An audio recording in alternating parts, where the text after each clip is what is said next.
రేపే మనకు కార్తీక అమావాస్య, అలానే కాకుండా మనకు ఆదివారముతో కలిసి వస్తుంది. కాబట్టి ఏంటంటే ఇది పరమ పవిత్రమైనది, చాలా శక్తివంతమైనది. ఇక అలానే కాకుండా మనకు కార్తీక మాసంలో చివరి రోజు కదా, కాబట్టి ఏంటంటేనండి ఈ అమావాస్య కొంచెం పవర్ఫుల్గా అని మనకు పండితులు చెబుతున్నారు. అంటే పవర్ఫుల్ శక్తితో వస్తుందని మనకు పండితులు కూడా చెప్పడం జరుగుతుంది. కాబట్టి ఉప్పుతో ఈ చిన్న పరిహారం చేయండి, క్షణాల్లో మీ సమస్యలన్నీ కూడా పోతాయి, మీరు కుబేరులైపోతారు.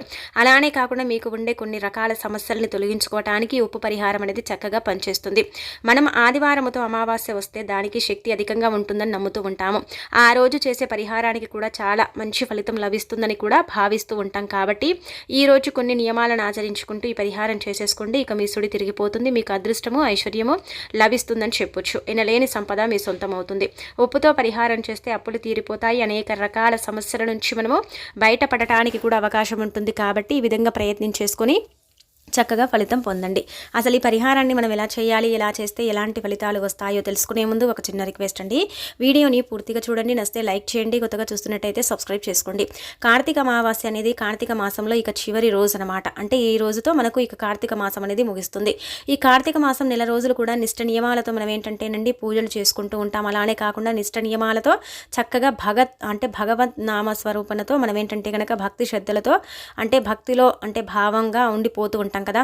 కాబట్టి పరమ పవిత్రమైన మాసంగా పరిగణిస్తారు. ఈ యొక్క చివరి రోజు ఏంటంటే కనుకనండి చాలా వరకు కూడా చాలా మంది కూడా శివాలయానికి వెళతారు, శివుడిని అభిషేకించుకుంటూ ఉంటారు. కార్తీక మాసం రోజు కొన్ని నియమాలను ఆచరిస్తూ ఉంటారు, కొన్ని విధి విధానాలను కూడా అంటే చేస్తూ ఉంటారు కదా. కాబట్టి మీరు ఏంటంటే కనుకనండి ఈ చిన్న నియమాలను ఆచరించేసుకోండి, సరిపోతుంది. కార్తీక మాసంలో మనం ఏంటంటే కనుక తెల్లవారుజామునే నిద్ర లేచేసి చక్కగా చల్లనీళ్ళతో స్నానం చేయాలి. చల్లనీళ్ళతో స్నానం చేసేటప్పుడు ఆ నీటిలో ఉప్పుని కానీ గంగా జలాన్ని కానీ కలుపుకొని కావేరీ నదిలో మనం స్నానం చేస్తున్నాము, లేదంటే కనుక గంగా, కావేరి, యమునా నదులని ఇలా పేర్లు తీసుకుంటూ స్నానం చేస్తే చాలా మంచిది. ఆ నీటిలో ఉప్పుని కానీ గంగా జలాన్ని కానీ కలుపుకొని మీరు స్నానం చేస్తే నదిలో స్నానం చేసినంత ఫలితం లభిస్తుంది. అలానే వచ్చేసి ఇంకొకటి ఏంటంటే కనుక ఈరోజు ఇలా స్నాన కార్యక్రమాలు చేసుకొని ఇంటిని వాకిలిని శుభ్రం చేసుకొని ఆ తర్వాత మీ పూజ గదిలో శివపార్వతుల పటాన్ని క్లీన్ చేసుకోవాలి. ఈ రోజు అమావాస్య ఏంటంటే కనుకనండి శివపార్వతులకు అంకితం చేయబడితే అటు లక్ష్మీదేవికి కూడా అంకితం చేయబడుతుంది. ఎందుకంటే అమావాస్య అంటే లక్ష్మీదేవి చాలా ఇష్టపడుతూ ఉంటుంది. కాబట్టి ఈ రోజు లక్ష్మీదేవికి కూడా మనం ఏంటంటే పూజలు చేసుకోవచ్చు, అమ్మవారిని కూడా పూజించుకోవచ్చు అనమాట. ఇలా అమ్మవారి పటాన్ని కూడా క్లీన్ చేసేసుకొని కుంకుమ పసుపుతో బొట్టు పెట్టి ఆ తర్వాత ఏంటంటే కనుకనండి ఈ రోజు దీపారాధన చేసుకోండి. ఇక చివరి రోజు కాబట్టి ఈ రోజు పెట్టే దీపానికి చాలా ప్రత్యేకత ఉంటుందన్నమాట. ఈ రోజు మనం ఇంట్లో నారికేళ్ల దీపాన్ని పెట్టుకోవచ్చు. అలా కుదరకపోతే నార్మల్గా పిండి దీపాలను కూడా పెట్టవచ్చు. అలా కూడా మాకు సమయం ఉండదనుకుంటే నార్మల్గా ఏంటంటే కనుక ఆవునేతితో దీపం పెట్టండి, అష్ట ఐశ్వర్యాలు సిద్ధిస్తాయి. ఈ ఒక్క రోజు మీరు ఆవునేతితో దీపం పెడితే ఆ దీపం సకల దేవతలకు అంటే చేరుతుంది. అలానే కాకుండా సమస్త దేవతలు ఆ దీపాన్ని స్వీకరించేసి మీకు ఇబ్బంది లేకుండా ఏంటంటే కనుక అష్ట ఐశ్వర్యాలను సిద్ధిస్తారని మనకు పురాణాలు చెబుతున్నాయి. కాబట్టి ఆవునేతితో దీపారాధన చేయండి. ఇలా 3 విధాలుగా కూడా మనం దీపారాధన చేయొచ్చు. దీపం పెట్టిన తర్వాత ఆ దీపానికి ఏంటంటే కనుక ఒక అరటిపండు కానీ కొంచెం పంచదారను కానీ నైవేద్యంగా మనం సమర్పించుకోవాలి. అలా సమర్పించిన తర్వాత కర్పూరంతో హారతి ఇచ్చేసి అనంతరం వచ్చేసి ఏంటంటేనండి మనము అంటే ఓం నమ శివాయ అనే మంత్రాన్ని మనం చక్కగా పూజ గదిలో కూర్చొని నమస్కారం చేసుకొని ఆ తర్వాత ఈ మంత్రాన్ని కనీసం 116 సార్లు పట్టించుకోవాలి, లేదంటే 21 సార్లు అయినా సరే పట్టించాలి. ఇలా పట్టిస్తే శివానుగ్రహం కలుగుతుంది. సింపుల్గా ఈ విధంగా ఇంట్లో పూజ చేసుకోండి. ఇక ఆ తర్వాత ఈ పూజ అయిపోయిన తర్వాత ఇప్పుడు చెప్పే ఈ చిన్న పరిహారం ఇంటి పరంగా చేయండి, చాలా చాలా అద్భుతమైన ఫలితం వస్తుందన్నమాట. ముందుగా ఏంటంటే పూజ చేయకముందు కూడా చేసుకోవచ్చు, పూజ చేసిన తర్వాత కూడా ఈ పరిహారం చేయొచ్చు అనమాట. మీరు ఏం చేయండి అంటే కనుక చేతిలో కొద్దిగంత ఉప్పుని తీసుకోండి. తీసేసుకొని మీరు ఏంటంటేనండి గాజు గ్లాస్ని తీసుకోండి. ఎందుకంటే గాజు గ్లాస్లో నీళ్ళని తీసుకోవాలి, సగ భాగానికి తీసేసుకొని మీ కోరిక కావచ్చు, మీ సమస్య కావచ్చు, ఏదైతే తీరటం లేదో దాని గురించి మీరు ఏంటంటే కనుక సంకల్పం చెప్పుకోండి. అలా చెప్పుకొని ఆ ఉప్పుని ఏంటంటే కనుకనండి ఆ నీటిలో పోసేసి ఉప్పు కరిగిన తర్వాత ఆ నీళ్ళని తీసుకెళ్ళి ఏదైనా వృక్షం దగ్గర అంటే మీకు దగ్గరలో ఉండే వృక్షాలు రావి చెట్టు, మర్రి చెట్టు, వేప చెట్టు ఇలా ఉంటూ ఉంటాయి కదా, అక్కడ సమర్పిస్తే ఖచ్చితంగా సమస్య తీరే మార్గం మనకు తెలుస్తుంది. ఆ సమస్య నుంచి మనం బయటపడగలుగుతాము. సమస్యలు అనేవి మన జీవితంలోకి రాకుండా చేసుకోవటానికి కూడా ఈ ఉప్పు పరిహారం అయితే చక్కగా ఉపయోగపడుతుంది. కాబట్టి ఆచరించేసుకోండి. ఇలా ఇది మొదటి పరిహారం, ఇది ఖచ్చితంగా చేసుకోండి. ఇక ఆ తర్వాత వచ్చేసి ఇంకొక పరిహారం, మన అప్పుని తీర్చుకోవటానికి, అప్పుల నుంచి మనం బయటపడటానికి, అప్పులు అనేవి మన జీవితంలో లేకుండా ఉండటానికి, అలానే కాకుండా ఏంటంటే మన జీవితంలో ఒకవేళ అప్పులు చేసినా కానీ అవి తీర్చుకోవటానికి ఉపయోగపడే పరిహారం అనమాట. ఇది కూడా ఏంటంటే చాలా చాలా శక్తివంతంగా పనిచేస్తుంది, చాలా పవర్ఫుల్గా మనకేంటంటే ఉపయోగపడుతుంది. కాబట్టి ఈ విధంగా ఆచరించేసుకోండి, ఇంకా మంచి ఫలితం వస్తుందన్నమాట. ఈ పరిహారానికి పెద్దగా కావాల్సింది ఏమీ లేదు. లేదు, అన్ని మన ఇంట్లోనే ఉంటాయన్నమాట. ఈరోజు కార్తీక అమావాస్య కాబట్టి ఈరోజు ఒక్క ఉప్పు ప్యాకెట్ని మీ ఇంటికి తెచ్చుకున్నా కానీ మీ సంపాదన విపరీతంగా పెరుగుతుంది, మీ అప్పులు తీరిపోతాయి. అలానే మీ ఇంట్లో లక్ష్మీదేవి తిష్ట వేసుకుని కూర్చొని ఐశ్వర్యాన్ని కూడా కలిగిస్తుందని చెప్పొచ్చు. కాబట్టి ఉప్పుని ఈరోజు వీలుంటే కొని ఇంటికి తెచ్చుకోండి. 10 రూపాయలు పెడితే ఉప్పు ప్యాకెట్ వస్తుంది, కల్లుప్పుది. అది ఇంటికి తెచ్చుకొని అనేక రకాల పరిహారాలను మనము ఆచరించుకోవచ్చు, అనేక రకాల విధి విధానాలను ఉప్పుతో చేసుకోవచ్చు. ఎందుకంటేనండి మనకు డిసెంబర్ 1వ తేదీన అమావాస్య వచ్చింది. అలా రావటం వల్ల కూడా ఏంటంటే మనకు కొంచెం బెనిఫిట్ అని చెప్పొచ్చు. ఎలా అంటే కనుక నెల మొత్తం కూడా మనం పట్టిందల్లా బంగారం లాగా మారటానికి, నెలంతా కూడా మనకు అంటే చక్కటి యోగాలు సిద్ధించడానికి, ఎలాంటి బాధలు లేకుండా కూడా చేసుకోవటానికి కార్తీక అమావాస్య అనేది బాగా మనకు ఉపయోగపడుతుంది. నెలానే కాదు, సంవత్సరం అంతా కూడా మనం పట్టిందల్లా బంగారం లాగా మారటానికి కూడా కార్తీక అమావాస్య అనేది మనకేంటంటే చక్కగా పనిచేస్తుందని చెప్పొచ్చు. కాబట్టి ఈరోజు చేసుకోండి. నార్మల్గానే మనం ఆదివారం అమావాస్య వస్తే దానికి చాలా పవర్ ఉంటుందని నమ్ముతూ ఉంటాము. అంటే ఆదివారంతో అమావాస్య వస్తే దానికి శక్తులు అధికంగా ఉంటాయి కదా. ఆ రోజు ఏ పరిహారాలు చేసుకున్నా కానీ అవి 99% ఏంటంటే సిద్ధిస్తాయి, ఫలిస్తాయి, చాలా అద్భుతాలను సృష్టిస్తాయి. మనకేంటంటే కనుక అద్భుతం జరిగేలాగా కూడా చేస్తాయి అని చెప్పొచ్చు. అలానే ఏంటంటే కనుకనండి అనేక రకాల సమస్యల నుంచి, బాధల నుంచి కూడా బయటపడేస్తాయని మనకు శాస్త్రాలు చెబుతున్నాయి. కాబట్టి ఈ విధంగా ఆచరించేసుకోండి, సరిపోతుంది. ముఖ్యంగా మీరు ఏంటంటే ఇలా ఉప్పుని తెచ్చేసుకున్న తర్వాత ఈ పరిహారాలు చేసుకోండి, అప్పులు తీరుతాయి, అనేక రకాల సమస్యల నుంచి కూడా మీరు బయటపడగలుగుతారు. అన్ని విధాలుగా కూడా మీకు బాగా కలిసి వస్తుందండి. ఉప్పే కదా అనుకుంటాం కానీ ఉప్పు చాలా పవిత్రమైనదండి, చాలా శక్తివంతమైనది. ఉప్పు, రాళ్ళ ఉప్పు ఏంటంటే కనుకనండి నెగిటివ్ని తీసేస్తుంది, లక్ష్మీదేవి రూపంగా భావించబడుతుంది. లక్ష్మీదేవి పుట్టినింటి నుంచి ఉప్పు లభిస్తుంది కాబట్టి ఉప్పుకు చాలా ప్రాధాన్యత ఇవ్వబడుతుంది అన్నమాట. అందుకే ఉప్పు అనేది చాలా శక్తివంతమైనదిగా నమ్ముతూ ఉంటారు. శక్తివంతమైన శక్తులు ఇందులో దాగి ఉంటాయి. కాబట్టి తిదివార నక్షత్రాలు కలిసి వచ్చినప్పుడు ఆ ఉప్పుతో కొన్ని రకాల పరిహారాలు చేసుకుంటే మాత్రం మనకు అద్భుతాలు జరుగుతాయని కూడా చెప్పడం జరుగుతుంది. కాబట్టి ఈ రోజున మనకు అమావాస్య, ఆదివారం, ఇంతటి రోజు మళ్ళీ మనకు రాదు కదా.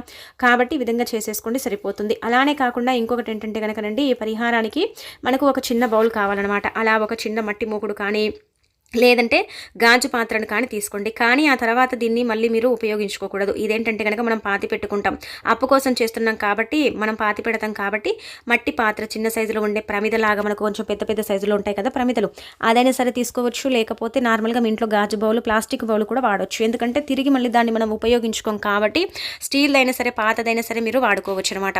అలా కూడా మీకు ఏంటంటే ఫలితం వస్తుంది. ఒకవేళ కుదరకపోతే గాజు గ్లాసులు ఉంటాయి కదండి, వాటిని తీసుకొని కూడా మీరు ఈ పరిహారం అయితే చేసుకోవచ్చు. అలా కూడా మీకైతే ఖచ్చితంగా ఫలితం అనేది వస్తుంది, ఆ పరిహారం మీకు సిద్ధిస్తుంది అనమాట.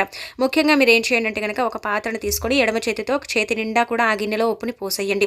అలా పోసేసిన తర్వాత ఇందులో 7 మిరియాలను పెట్టండి, 5 రూపాయల బిళ్ళని పెట్టండి, చిటికడంత కుంకుమ పసుపుని పోసేయండి.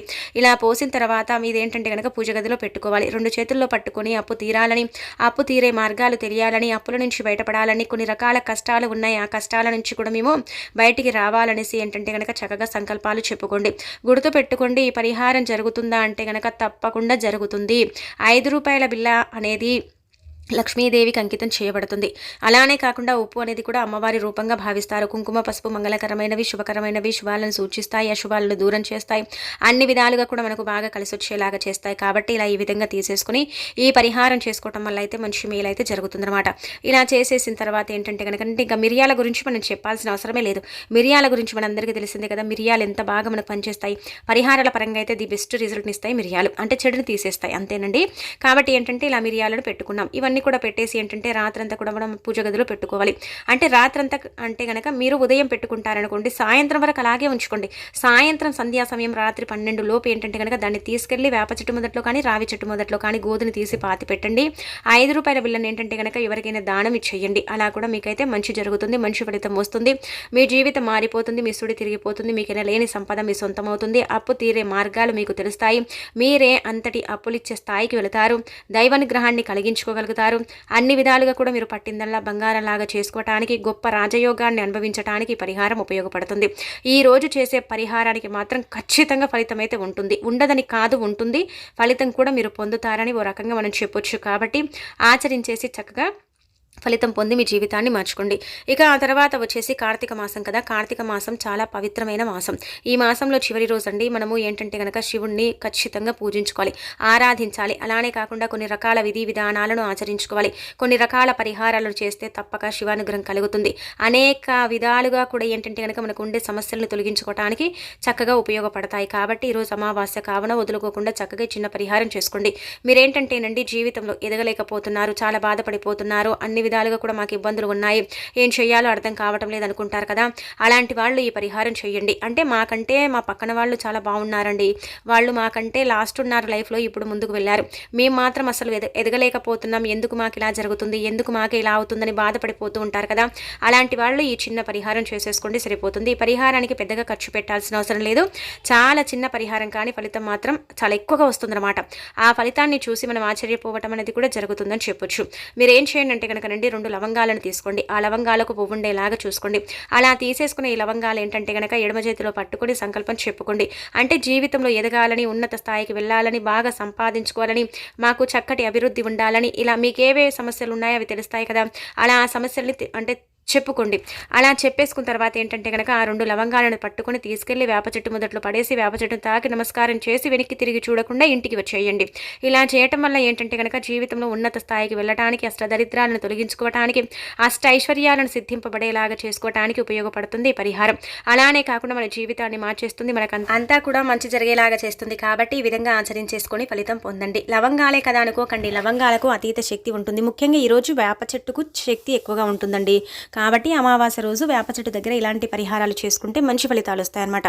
అంటే జీవితంలో మనం ఎదగటానికి, ఉన్నత స్థాయికి వెళ్ళటానికి, అద్భుతాలను సృష్టించడానికి కూడా కొన్ని పరిహారాలు ఏంటంటే కనుక మనకు చక్కగా సిద్ధిస్తాయి. ముఖ్యంగా ఇది పచ్చని వృక్షం కదా, ఆ చెట్టు దగ్గర పడేసేటప్పుడు ఏంటంటే కనుక మనకు కొన్ని ఇబ్బందులు తొలగిపోతాయి అనమాట. కొన్ని బాధల నుంచి మనం బయటపడటానికి కూడా అవకాశం ఉంటుంది, చక్కగా లైఫ్లో సెట్ అయిపోవడానికి కూడా అవకాశం అనేది ఉంటుందని చెప్పొచ్చు. కాబట్టి ఈ విధంగా చేసేసుకోండి, ఖచ్చితంగా ఫలితం ఉంటుందన్నమాట. ఇక ఆ తర్వాత వచ్చేసి ఇంకొకటి ఏంటంటే కనుక ఇది కూడా వేప చెట్టుకు సంబంధించింది అనమాట. ఈ పరిహారం ద్వారా కూడా ఏంటంటే మీకు మంచి మేలు జరుగుతుందన్నమాట. మీరు ఒక తెల్లని కాగితాన్ని తీసేసుకుని అందులో ఏంటంటేనండి మీ ఎడమ చేతితో ఒక గుప్పెడంత ఉప్పు పోయండి. పోసేసిన తర్వాత దాంట్లో చిటికెడంత కుంకుమ, పసుపుని పోయండి. పోసేసిన తర్వాత దాన్ని చిన్న పొట్లలాగా కట్టేసి మీ తల చుట్టూతో ఏంటంటే 11 కానీ 21 సార్లు కానీ తిప్పండి. ఇలా ఎందుకు తిప్పాలండి? ఇలా తిప్పటం వల్ల ఏం జరుగుతుందంటే కనుక మనకు తెలియకుండా కొన్ని కారాత్మక శక్తులు ఉంటూ ఉంటాయి. అవి మనలో ప్రవేశించినప్పుడు ఏంటంటే కనుక మనకు చిన్న చిన్న అనారోగ్య సమస్యలు వస్తూ ఉంటాయి, చాలా వరకు కూడా ఇబ్బంది పెడుతూ ఉంటాయి. మనం ఏంటంటే కనుక చాలా బాధపడిపోతూ ఉంటామండి, ఇబ్బందిని ఎదుర్కొంటూ ఉంటాం, ఏం చేయాలో అర్థం కాదు కదా. అలాంటప్పుడు ఇలాంటి అమావాస్యలు కలిసి వచ్చినప్పుడు మనం దిష్టి దోషాలను తొలగించుకోవాలన్నమాట. అంటే నార్మల్గా దిష్టిని తీయాలి. ఈ పరిహారం పిల్లల నుంచి పెద్దవారి వరకు ఎవరైనా చేయొచ్చు, తప్పనిసరిగా ఫలితం ఉంటుందన్నమాట. ఫలితం ఉండదని కాదు, ఖచ్చితంగా ఫలితం ఉంటుంది, చూస్తారు, మీరే ఆశ్చర్యపోతారు. అంత చక్కగా ఈ పరిహారం అనేది మీకు అనుకూలిస్తుందని చెప్పొచ్చు. అందుకే ఇలా ఆదివారం రోజు ముఖ్యంగానే మన పెద్దవారు మనకు దిష్టి ఇలా తీస్తూ ఉంటారు. రకరకాలుగా తీసుకుంటారండి. దిష్టి అంటే ఒకదానితోనే తీస్తారని కాదు, ఎవరికైతే ఏది అందుబాటులో ఉంటుందో దానితో చేస్తారు. కొంతమంది ఉప్పుతో, కొంతమంది ఏంటంటే అన్నంతో చేసుకుంటారు, కొంతమంది జీడి గింజలతో చేసుకుంటారు, కొంతమంది ఏంటంటే చీపురి పుల్లల్ని కాల్చి దిష్టి తీస్తారు, కొంతమంది ఏంటంటే కనుక తెల్లని వస్త్రాన్ని తీసుకుని దాన్ని తల చుట్టూ తిప్పి ఆ తర్వాత దాన్ని కాలుస్తుంటారు. ఇలా రకరకాలుగా చేస్తారు, ఒక్కొక్క ప్రాంతాన్ని బట్టి ఒక్కొక్క రకంగా. అందరికి అందుబాటులో ఉండే పరిహారం అంటే ఉప్పు పరిహారం అని చెప్పొచ్చు.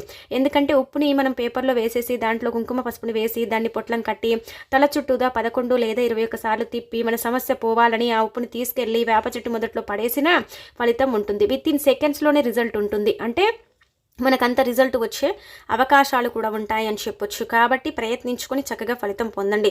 పరిహారం అంటే సిద్ధిస్తుంది, మంచి శుభ ఫలితాలను ఇస్తుంది. కాబట్టి ఈ విధంగా చేయటం వల్ల అయితే మీ సుడి తిరిగిపోతుంది. అలానే కాకుండా ఏంటంటే మీరు పట్టిందల్లా బంగారంలాగా మారటానికి కూడా అవకాశం ఉంటుందన్నమాట.